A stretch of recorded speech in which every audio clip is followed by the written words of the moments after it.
Hello. So I want to talk a bit about how to become more resilient with unpleasant feelings, unpleasant sensations. So the Buddha taught that there are three primary ways that we feel. There's an unpleasantness, there's a pleasantness, and there's a neutral state. And I can say that most humans experience unpleasantness in their bodies. When we experience unpleasantness in our bodies and we avoid feeling that unpleasantness, or we try to push it away or pull in a new experience. For example, you are feeling tensioning in your low back and you don't want to feel that, so you avoid feeling it. You just don't bring your awareness to that. Or you're feeling it, but you're like, a part of you is wanting to feel pleasantness. You're wanting that to go away.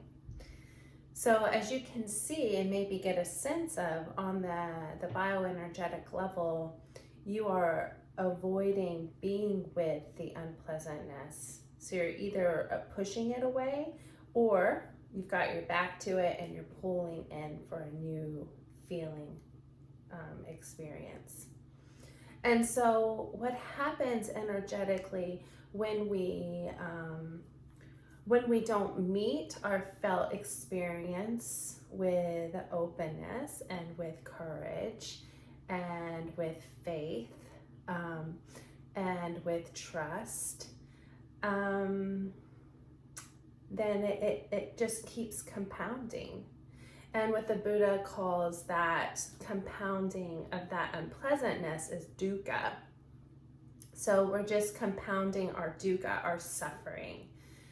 And on the spiritual journey, or in spiritual realms here on the planet, I hear a lot of people talk about sovereignty. What it means to be sovereign is for you to be really in control of your lived experience, of your consciousness, and to not be, at least this is what it means to me, not being controlled by these push-pull energies around you and within you. So to not be controlled by the unpleasantness within you or the unpleasantness in your environment, but to be in this neutral state so that you can be self-governing, so that you can be in control and be in your own energy and your own beauty and your own grace. So for us to be sovereign really requires us learning how to, number one, have the strength to move towards these unpleasant Vedanas or feeling tones. So how to move towards meeting that unpleasantness or pleasantness or neutral feeling without a story behind it, without wanting to push it away or to experience something different. And doing practices that are naturally unpleasant, like cold showers, can be helpful in training in that. Early on in my mindfulness training, I hated olives, and I would eat olives to practice mindfulness, to practice being with this unpleasant experience, but with a new dimensionality of being with that experience of eating an olive. So instead of like, ugh, gross, pushing it away, highly, strongly judging it, I would be like, okay, I'm just gonna be with this experience. Oh, it's actually kind of pleasant to feel like the meaty, because I'm vegetarian, to that meaty feeling is kind of like satisfying. So there's actually some pleasantness in the unpleasant experience. And now I do like olives. I eat olives regularly, and so I've really kind of changed the way that my system relates to olives by bringing this direct contact of awareness to the experience. So in the energy body, so we all have an energy body, and our energy body, we can imagine being in this field of energy around us. So if you want to take a moment to sit and to just ground through your physical body, and to take some long, deep breaths.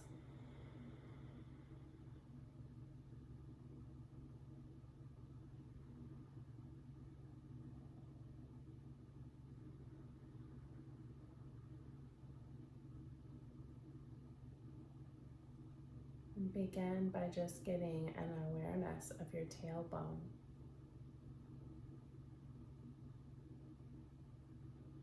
From your tailbone, bringing awareness into the base of your skull, the occiput, and just getting a sense of that line of connectivity.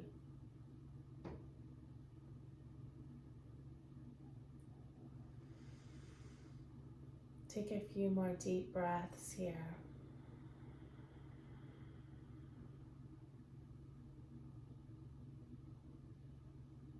And I just want you to, as you're breathing and tuning in maybe to those points,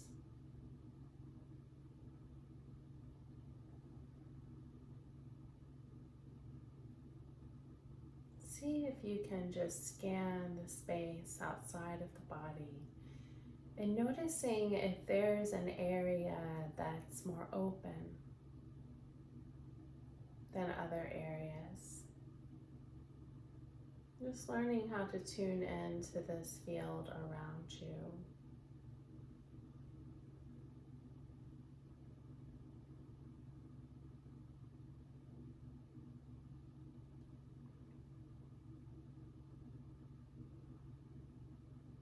So for me, because I brought that awareness into my tailbone and up to the occiput, the space in the back of my body feels more open than the front body.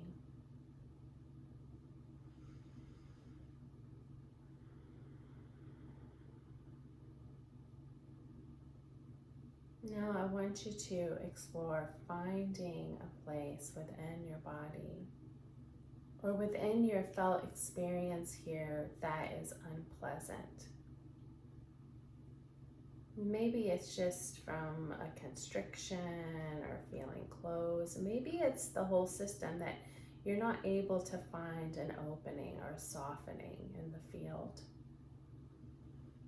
And notice the subtle energetics of maybe you wanting to avoid feeling this unpleasantness. Maybe you want to push the experience away. See if you can refine your awareness of that felt sense.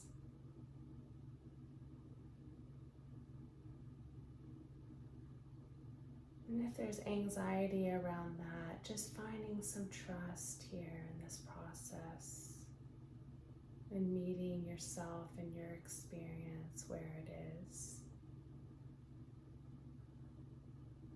Finding some strength from your higher self, from wisdom within, to be with experience in a heartfelt or connected, conscious way.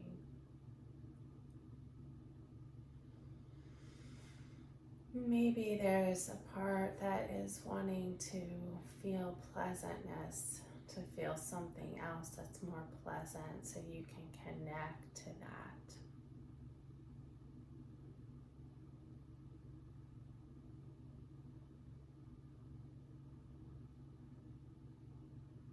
Again, finding that courage and that strength to move into the foundation of your energetics that informs your ways of perceiving experience.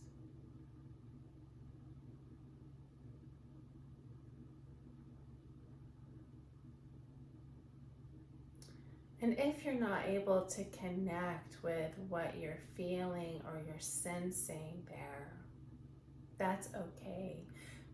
Maybe you can contact the unpleasantness of not being able to connect and have that embodied cognition of what's happening.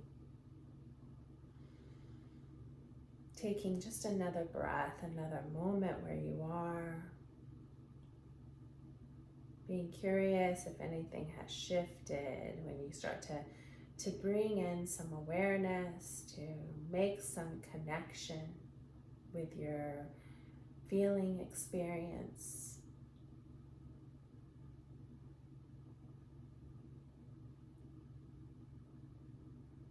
And then just returning back, you can open your eyes and maybe just looking around the room some, taking in light, color.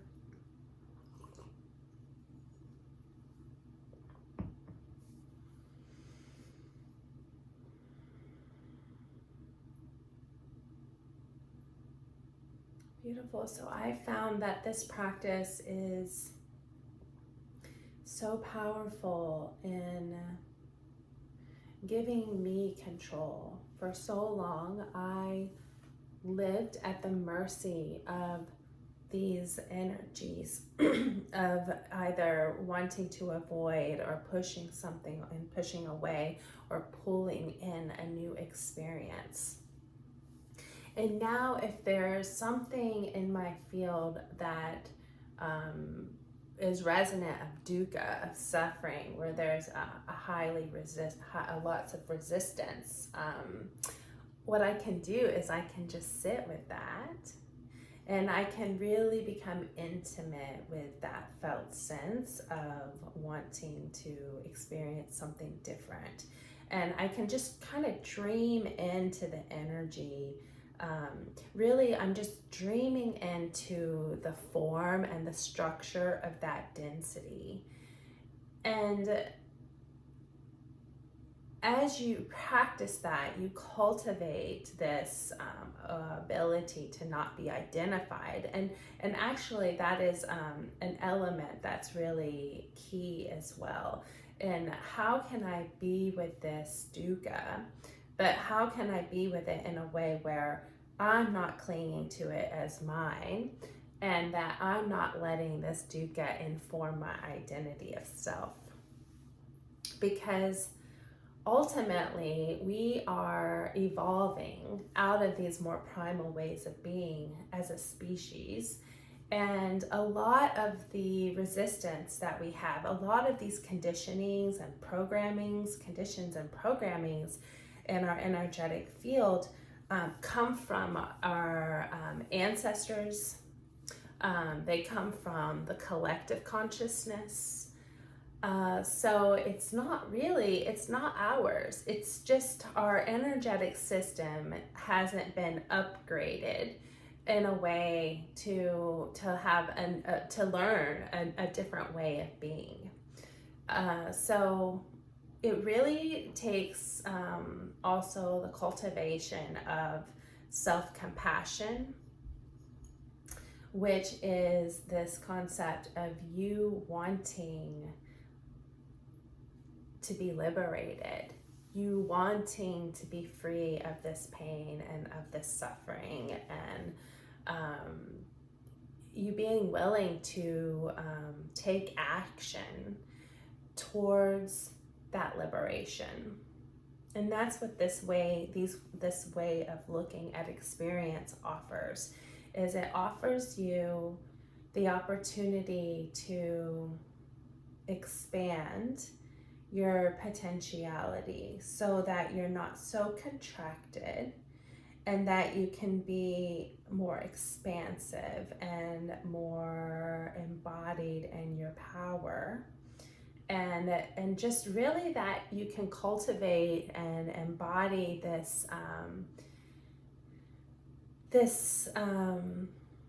belief in human consciousness, because that's what we're playing with. When we're playing with perception in any way, looking at perception, studying perception, and working with it, we're working with perception and energy, the energetics here. So that is what is informing our consciousness. So you're actually going underneath the consciousness into the energetic system, and then the consciousness is the way that it relates to that energetic system. And the Buddha was amazing to really uncover these functions of human consciousness, and to create frameworks for working directly with that. So one final thing is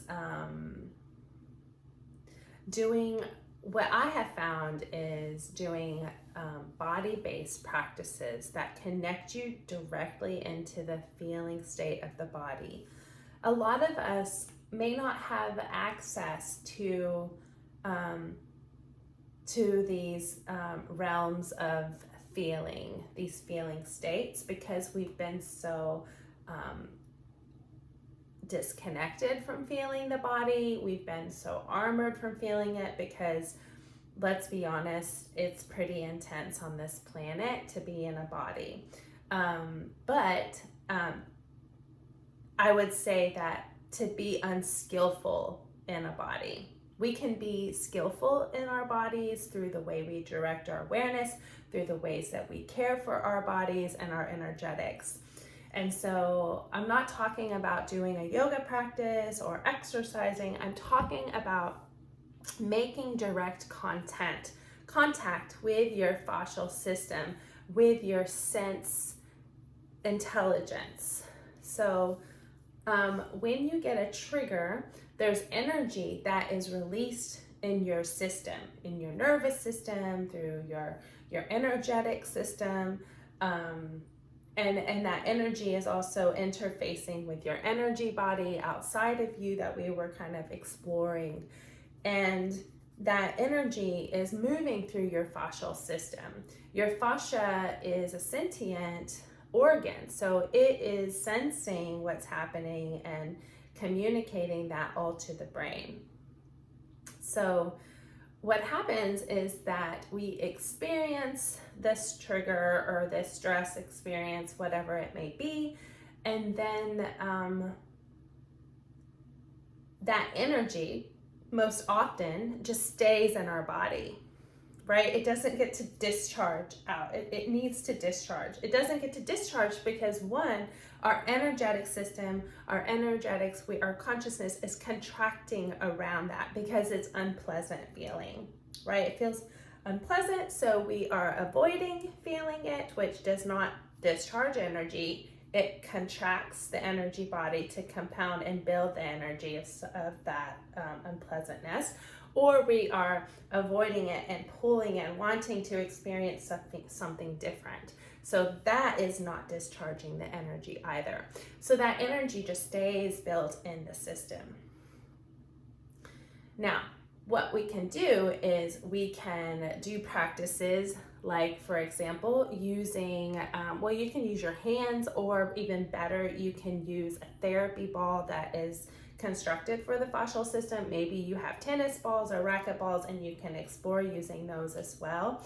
but you're going to work in a skillful way with the body and landing in and feeling into those tissues, feeling what's in there, what's alive in the moment, what needs to be discharged. And as you're doing that, you may find emotions are releasing. Of course, we want to be able to feel the emotion and to not identify with it and to not contract around it and be a victim with that. So these are skills that we can cultivate as humans. Also, there may be memories that come through or insights that come through as you're discharging that energy. And also just working with the energy body, especially if you have like a full activation of this emotion or this energy or this contraction in your field, in your system, to really work with the whole system regularly can really expand the potential for shifts and changes in the energetics and through the tissues. It's going to bring more plasticity or malleability into your energy body, so that your energy body is going to learn how to discharge and reorganize, where you can then pull in higher consciousness from higher realms, from soul, from the divine, from source, and you can start to really move into this this beautiful and exciting and fascinating space of being a human, where you're really gaining your sovereignty and you can shift and change things and call resources in, and just really live in a much more coherent state of being with self, with heart, with soul, with others as well. Because think about, if we are in an unpleasant Vedana, so unpleasant feeling state, and we are with another person, what do you think is going to happen in that relational field? The relational field has its own energetic, so it's going to be its own energy body. So if there is that unpleasantness and that avoidance or wanting to feel something else in one person's field, that is going to be a contraction in the relational field. That's going to impact the embodiment of the other person. And then that's also going to impact the way this person is perceiving the other person. So that's this negativity bias that you may hear neuroscientists talk about. And it's that because of this contractedness in the energetic system, that is creating this, like the Buddha would say, these fundamental delusions, these ways of seeing that are delusional, that are creating separation, that are compounding dukkha, and they're not in a more open and expansive way of relating, of perceiving. So humans have a lot of work to do, right? We have so much more awareness to cultivate, and even better, there are ways that we can work in relationship with others directly through touch, through body attunement, to just bring in energetic support. And when we're doing these practices together, we are expanding the relational field. And we are healing in deep ways through changing the way our systems relate to other people and their systems, and by restructuring our system to be in a more open and coherent state with another being. So the relational practices are through touch, but also through this social, relational meditation field that we can explore and experience together, where we're tuning into our own embodied energetic system, our own embodied experience, together in a relational field and really using the intelligence of the heart to hold that field, to really co-create a healing and a more courageous way of being with our experience. So yeah, there's so much, and that's all I have for now, but I am just at the beginning of putting this content out into the world. So thanks for listening, and let me know what you think. My new website will be launching soon, mappingawakening.com. I'd love to connect with you there. And you can, of course, like this page or like this video, subscribe. That's what people usually ask for. So I'll become one of them, I guess, just because the more I'm going to see and feel the interest and the support of others and what I have to share and what I feel like I am here to bring forward, the more it's gonna really support me and support my energetic system and feeling safe with talking about these things, and feeling as though it's interesting content for others, right? And that because I have an inner critic that may think that no one cares about this because it's a dense place that we live on, but I know there's a lot of spiritual seekers out there that maybe this information is helpful.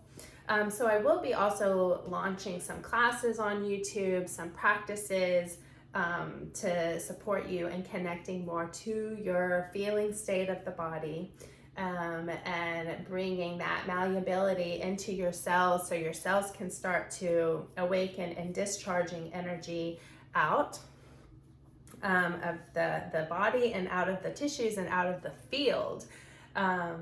So yeah, good things to come. Thanks for being here. Blessings to you and your divine awakening.